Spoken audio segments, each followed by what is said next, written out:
rebuild of the favorites. We here for the latest.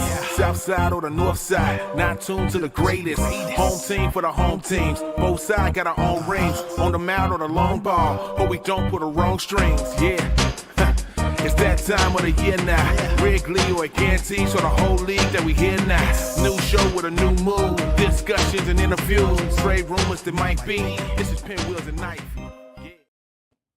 Hello and welcome to the Pinwheels and Ivy podcast, bringing you White Sox talk every Wednesday in the 12 o'clock hour. I feel like I say this every week, but it's true once again. Very busy week of White Sox baseball. So much to talk about. We had a crosstown trade. Tim Elko is tearing it up in the minor leagues. A lot of calls for him to replace Andrew Vaughn very soon. We have Shane Smith still dealing. White Sox unveiling a new opener strategy that we're going to dive into. And we've had some interesting offensive struggles as well, but there is help on the way. We're going to get in all of that and more. But right now, the biggest news right now, White Sox have a new jersey, the City Connect 2.0.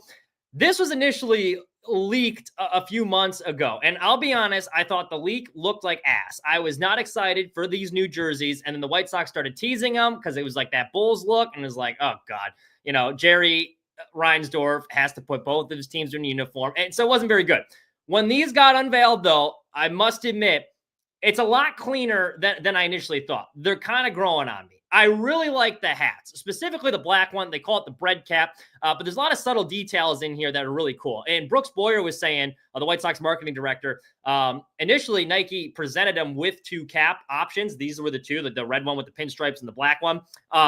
And they liked them both so much, Nike said, you know what? We'll just let you have two on-field caps for this uniform. So they're the first team not only to collaborate with an NBA team, which honestly, who gives a shit? I don't think that's that cool at all.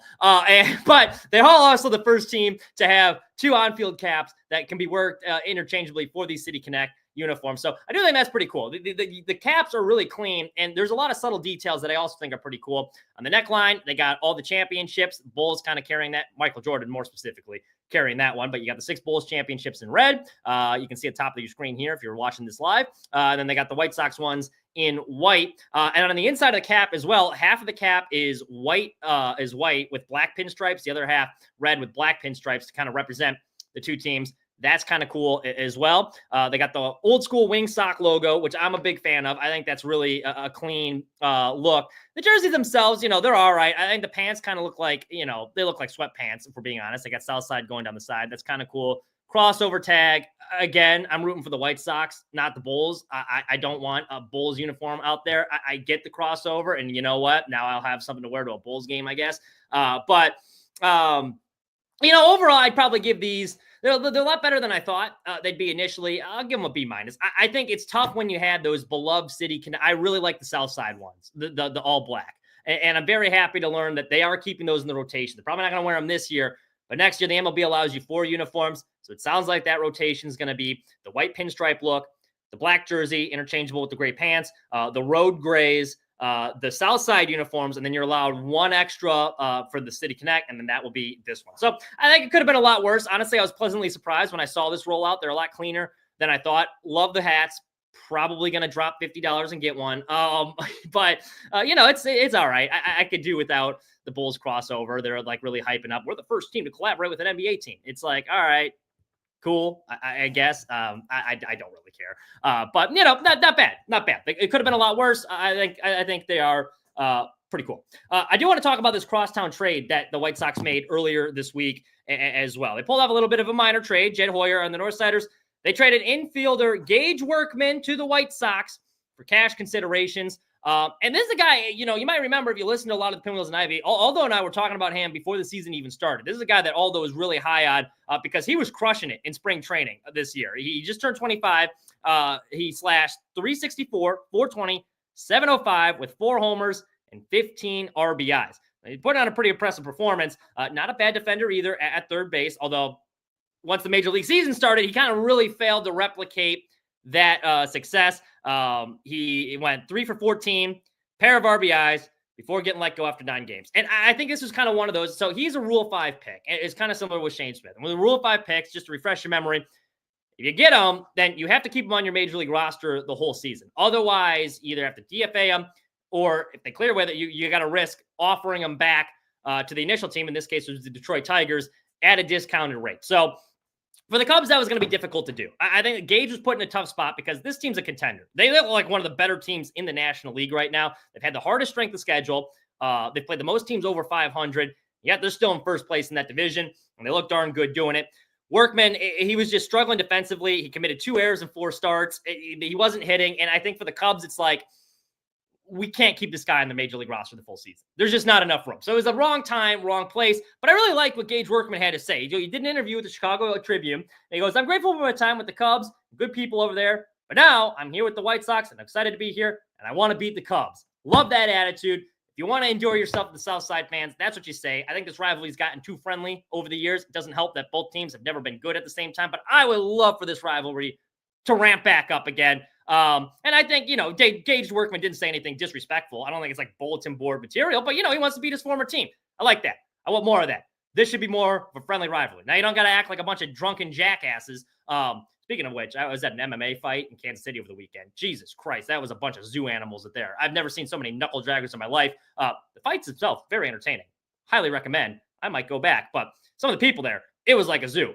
So we don't need any of that. But, on the field, I'm all for friendly rivalry. So I'm glad Gage Workman kind of stoking the fire there. Now, there was a lot of people, and there was an article on Sports Mockery as well from one of our writers. He's a very good writer, and I disagree with the premise a little bit. And I saw this a lot. He wasn't the only one that thought this.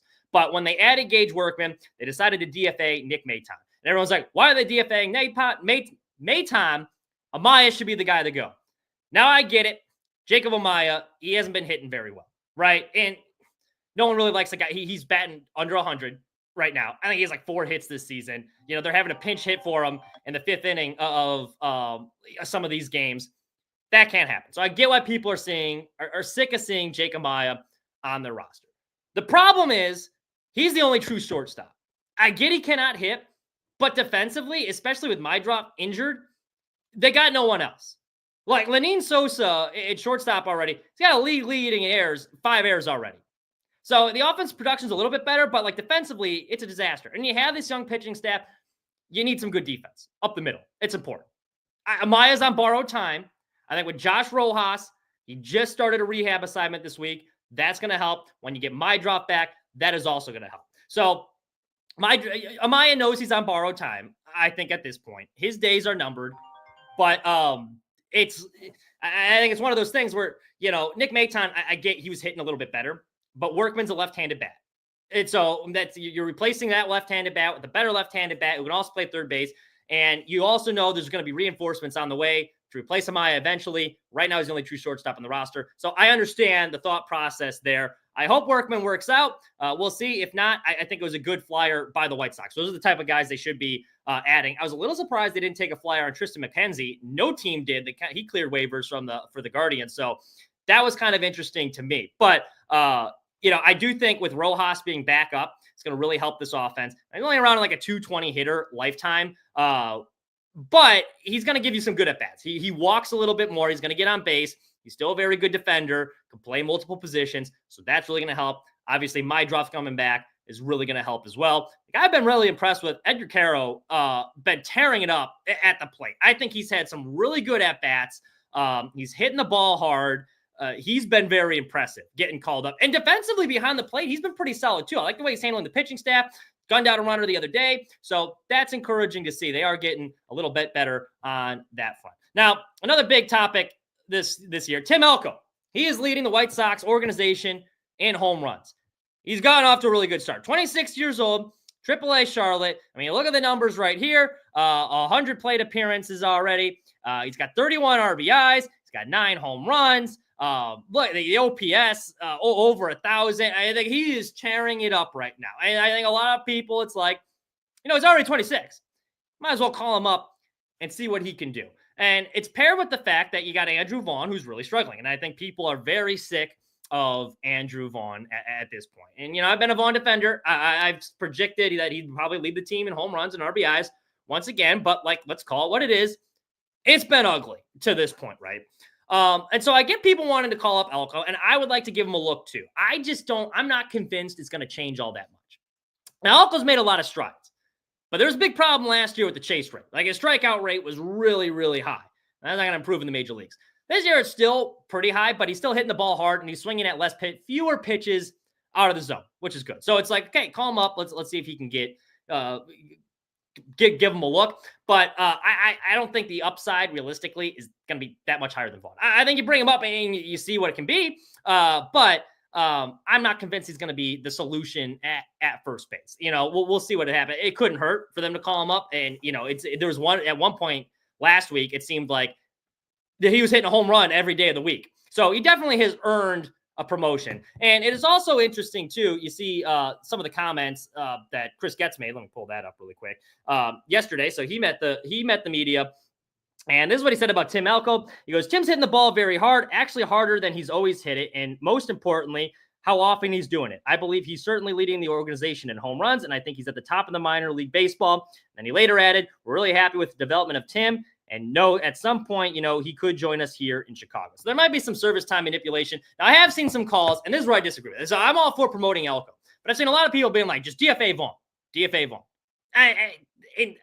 I don't think you should DFA Vaughn because, again, you don't know what you have in Elko when he gets called up. We don't know if it's going to be significantly better or if it's just going to be the same. So I'm not as fired up about it as a lot of other people. Another thing I would point out, too, with Andrew Vaughn, still early in the season, you look at Baseball Savant here, his page.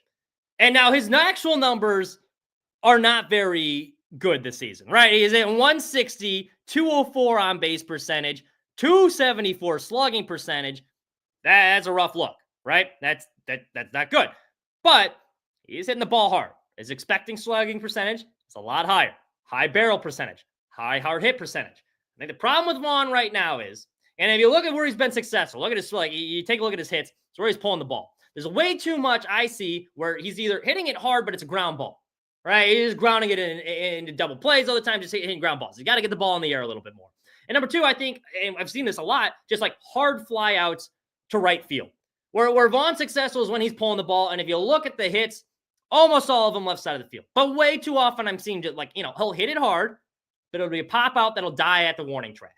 And that's not doing anyone any good. So, I do think there's room for improvement with Vaughn, and I'm not pushing the panic button yet because there are some signs here that he can turn his season around, right? I still think he's a productive player. He's not going to be a star at any point, and I think having Elko up is going to put the pressure on him a little bit. I would rather have Elko up than Bobby Dahlback playing first base, but I'm not ready to sell all my Vaughn stock yet. I think you need it at the very least. It can't get much worse than what it is. I think it's going to get better, and we don't know if that Elko is going to be any better. Right. I mean, again, the chase rate and the high strikeout percentage is a real concern. But he's 26. He's earned the promotion. Let's see what he can do. Don't be surprised if it's more the same than what you get with Vaughn. I think DFAing Vaughn would be really stupid. Another thing I've noticed, the White Sox have really struggled in runners in scoring position. The guy that has been really impressive has been Andrew Benintendi. And I do owe Benintendi apology. I thought the first 2 years of that contract, when he signed that $70 million deal, made him the highest player in White Sox franchise history. Everyone was kind of looking at like, hey, this is the highest paid player in franchise history. Let's get some more production. I think at the time of the signing, it was a pretty reasonable price for the type of player you're getting. Former Gold Glover, All-Star. You didn't have to pay $100 million. I thought it was a reasonable deal. However, the first 2 years of that contract, especially year one, were really concerning. Not only did he not play up to that level, he couldn't hit. The defense was really poor. Last year, it was a struggle again. Now, some of that had to do with injuries, and I think as he got healthy later in the season, you can see him starting to turn around. Right now, currently, Benintendi, he should be an all-star for this team. He's been excellent, and even with the hand injury, he's driving the ball hard. He's hitting a lot of home runs. He's really been the anchor in this lineup. It's no longer Luis Robert that comes up and you're like, this is our best hitter. Andrew Benintendi has been our best guy. And he keeps this up. I think you get a pretty good return at the deadline. I almost wouldn't be opposed to keeping him around just for another season, just to help give these guys some lineup protection. Because again, when you're calling up all these young prospects, be nice to have a little bit of lineup protection for them because there's not much, right? It's pretty rough. If you look at the rest of the lineup, he's one of the few run producers they have right now. The other guy that should be one of their run producers is Luis Robert Jr. Now, Luis Robert Jr. has also had bit of a struggle of a season. And it's been interesting for Robert, right? So he is not, the batting average is really low. right? 158, that's not going to cut it for a guy that's supposed to be your superstar player. But he does have 4 homers, which is pretty solid. He's got more walks than he's ever had in his career. Like, look at his walk rate, 14.5%. That's really good. 11 stolen bases, too. Also leads the American League. So it's not like he's been completely ineffective, because when he gets on base, he's going to turn that into a double. But, the thing that's really stood out to me is, and you see he's got the bat speed up and the barrel percentage is good, but a lot of the other numbers are kind of down. He's chasing less pitches than he has. And that was a big issue last year. I thought, he was trying to carry that offense a bit too much after his injury, and he was pressing and started swinging at pitches out of the zone. He's been a lot more selective this year, as evident by the walk rate. However, I think he has missed a lot of mistakes. When pitchers give him a mistake down in the zone, and this again goes to the lack of lineup protection, Robert's not seeing a ton of great pitches, because like in that line, there's no reason to give him a good pitch to let him do damage, because the only 2 good hitters they really have are Benintendi and Luis Robert Jr. right now. So obviously you're not going to give him much to hit. When Robert has gotten pitches to hit, he's missed a lot of them. He's missing on a lot of mistakes. I think he's doing a better job at like looking for something in his zone, but when he gets that pitch, he's got to capitalize it more often. Plate discipline's great. Got to capitalize on mistakes. This is something he said himself. This is not me being critical. He's literally come out and said it. He's missing mistakes. You get that cleaned up, I think that can improve too. So, the offense has been really bad, especially with runners in scoring position, but there are signs that I think this can at least marginally improve. It can turn around. And again, we're going to have help on the way. Rojas is going to help. I think when he comes back, Mydruff obviously going to help. Caro's been a breath of fresh air in that lineup as well. So that has been good to see. Another thing that's been interesting this week, and we talked about it, the White Sox, especially after Martin Perez got injured, it was kind of a struggle. The bullpen already had a lot of question marks, being asked to eat a lot of innings. Starters were not going deep into games. 2 biggest culprits, Sean Burke, Jonathan Cannon. Now, Cannon's actually throwing the ball pretty well as of late. So the White Sox, and my suggestion was, I think you should put Bryce Wilson in the rotation. Let's give him a shot. And, maybe you send Burke to AAA. You build up his confidence. You see what we can do here. You just move some stuff around. Make him a long reliever, something like that. Well, the White Sox actually did something I think even better with the opener strategy. So they've been using, especially that series against Oakland, they used Tyler Gilbert in 2 of those games as the series opener. So it kind of worked. The White Sox thought process, and this is not anything new. The White Sox thought process here is, hey, we know we got Burke is struggling, Cannon struggling. We need him to go deeper into games. The toughest time for a starting pitcher, historically, is the 3rd time through the order, right? And you're guaranteed to see the other team's best hitters in the 1st inning, statistically. So let's put a bullpen guy out there, eat that 1st inning. Now the starter can ease into the game. He's not having to face their best guys, and he only has to see the top of that rotation twice. And it worked really well. And they didn't only do it. I understood it with Burke. I thought it was going to be a one-time thing with Cannon, but they also did with Davis Martin, who I thought that was interesting because he's been one of their better starters. And the 3 of them, under that, they allowed just 6 earned runs across 19 innings. So I thought that was pretty interesting. It makes sense that they're doing this strategy because, again, the whole pitching, they only got combined, all these arms are making about $10 million. Most of the arms have less than 1 year of service time. And Burke, I was looking at the numbers the other day. Sean Burke has averaged, after his opening day start, where he had 6 scoreless innings, has averaged just over 4 innings a game with a 7.56 ERA in his first 6 starts. Cannon only made it through 6 innings once.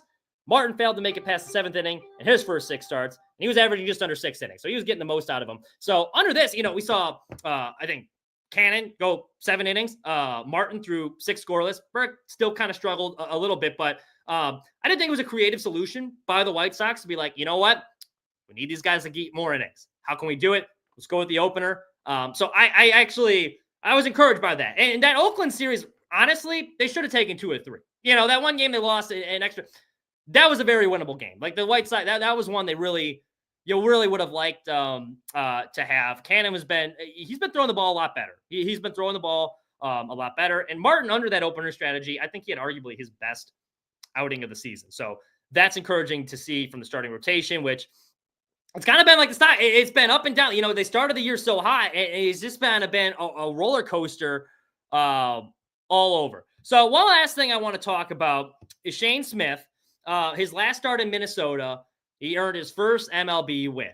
And it was kind of a rain-soaked contest out there. He only needed to throw 5 innings, but what was impressive to me was the first outing that Shane Smith really did not have his best stuff. And he still was able to grind through at bats and find ways to get outs. And the most impressive thing to me, and I'll pull up the number here. I want to make sure I get this right. So, biggest issue with Shane Smith has been fatigue, right? Early in these games, he looks dominant, but you can immediately tell when he starts to get tired because the fastball starts getting elevated. The mechanics go a little bit awry. He's even the first one to admit it. And his splits show this too. Through first 4 innings this season, flawless, 0.00 ERA. But in the 5th inning, his splits he has a 5.79 ERA in the 5th. And that skyrockets to 13.50 in the 6th inning. And the velocities also dropped. His average pitch velocity holds steady around 92 miles an hour through those first 4 innings, dips down to 90 in the 4th inning, and then down to 89 miles an hour by the 6th. So the fatigue thing has been a real deal, real thing. But that Minnesota start was so encouraging to me because it was like one of those, he didn't have his best stuff. He got to that 5th inning. There's guy got on base, and he was able to work around it, find ways to get out. That was a big step, I think, for his growth. And, as he's going to continue, this is his first year as a major league, full season as a major league starter. I think he's going to slowly build into that role. But I did think it was interesting, because they made a lot about that. You can tell when he gets tired. That's like the really only major concern because there's so much to like about Shane Smith. I mean, look at his numbers this year. In 27 1/3 innings, 5 starts this season. He's got a 2.30 ERA, 8th best in the American League, 0.95 WHIP. That ranks 7th in the AL. Not too bad. So that's been encouraging to see. White Sox may have company as the worst team in baseball. Colorado Rockies really making a run at that. I think the White Sox might only have a 1-year reign being the worst team in modern baseball. Rockies got 4 wins right now. And they're not just bad. They're boring and bad. The White Sox are bad this year. Let's call it what it is. But honestly, I've been thoroughly entertained. I think it's been a pretty good product most nights. You can tell these guys are trying. They got some pieces there that are very intriguing that you can see being a part of the future. So all those things considered, I think the White Sox, they're bad, but like they're kind of fun. They're kind of fun this year. Rockies, it's like, I don't even know who you traded at the deadline. Even last year when the White Sox were bad, you still had like, Fetty and like Kopech. So it was like, okay, it's intriguing. Let's see which of these guys we can, flip at the deadline, who we bring in, some pieces like that. The Rockies, it's like, oof. Boring and bad is a bad spot to be. They're not even hitting home runs at that ballpark. I read an interesting thing too, because, the Rockies ballpark, you're used to balls flying out there because the elevation. Well, to try and like mitigate that or like even the playing field, so it'd be kind of similar to like home and road, they lost a lot of advantage. They put in a lot of humidifiers at the stadium, and that's really hurt the Rockies, I think. It's kind of been a detriment. So that'll be interesting to see. I'm going to be monitoring that all season. Can the Rockies get to 122 in the loss column? They're on track right now. So we shall see. Big series against the Astros coming up this weekend. I think they're going to be debuting those new jerseys on Friday, so you get to see them in action for the first time. I'm curious to see how long they keep sticking with this opener strategy. I think it's good for the time being. It's a good solution for right now to kind of help out that bullpen. I don't see it being a long-term solution, though, because you still run the risk, that bullpen guy, they can still get hit pretty hard too. So I think Gilbert's done he's done a commendable job as the opener. But like long-term, I think all these guys, they got a lot of pride. They view themselves as starters long-term. I hope this isn't a season-long thing. I think for a few months, though, for a couple weeks, I get it. So I do think it's interesting. That's all we got for you. Thank you so much for listening. Make sure to give us a follow at PinwheelsPod on X, Twitter, whatever the fuck you want to call it. I don't care. You can follow me at Mitch Kaminski 99. And if you want some more White Sox content and coverage, we got articles every day on Sports Mockery, sportsmockery.com. Thank you so much for listening. Have a wonderful rest of your week.